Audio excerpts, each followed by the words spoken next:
Praise the lord. యాత్రికుని ప్రయాణము John Bunyan మొదటి భాగము. మరునాటి రాత్రి ఆ రాక్షసుని భార్య ఇంకా వారిని గూర్చి తన పెనిమిటితో మాటలాడుచు వారు ఇంకా సజీవులై ఉన్నారని తెలుసుకొని తమను తాము కడతెచ్చుకొనుటకు వారిని ప్రేరేపించవలెనని వారికి ఆలోచన చెప్పెను.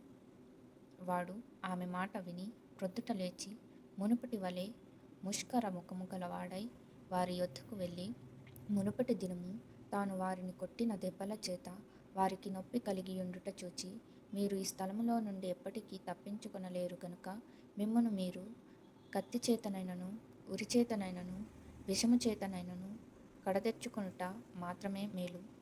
ఇంత చేటుగల బ్రతుకుయందు ఆశపడుట ఎందుకనెను?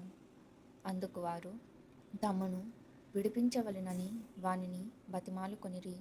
అంతట వాడు వారిని అత్యాగ్రహముగా చూచి వారి మీద వేగముగా పడెను. అయితే ఎండాకాలమున వాడు అప్పుడప్పుడు మూర్ఛపోవును గనుక అప్పటికి మూర్ఛపోవుట వలన కొంతకాలము వాని చేయి పనికి మాలినదాయెను. లేకుంటే వారిని తానే నిస్సందేహముగా తెగ నరికియుండును. అప్పుడు మునుపటి వలె వారు ఏమి చేయవలెనని ఆలోచించునట్లు వారిని తిరిగి విడిచెను.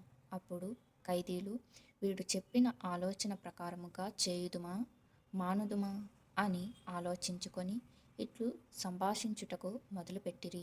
క్రైస్తవుడు: నా సహోదరుడా, మనము ఏమి చేయవలెను? ఇప్పుడు మనము బ్రతుకుచున్న బ్రతుకు బహు దౌర్భాగ్యమైనది. నా మట్టుకైతే ఈలాగున బ్రతుకుట మేలో, ఇప్పుడే కడదెరుట మేలో అది నాకు తెలియదు. బ్రతుకుట కంటే ఉరితీయబడుట నా ఆత్మకు ఇష్టముగా ఉన్నది. మరియు ఈ చెరసాల కంటే సమాధి నాకు మరి నయముగా ఉండును. రాక్షసుడు సెలవిచ్చిన ప్రకారము చేయుదుమా అని పలికెను. యోబు 7వ అధ్యాయము 15వ వచనము. Thank you.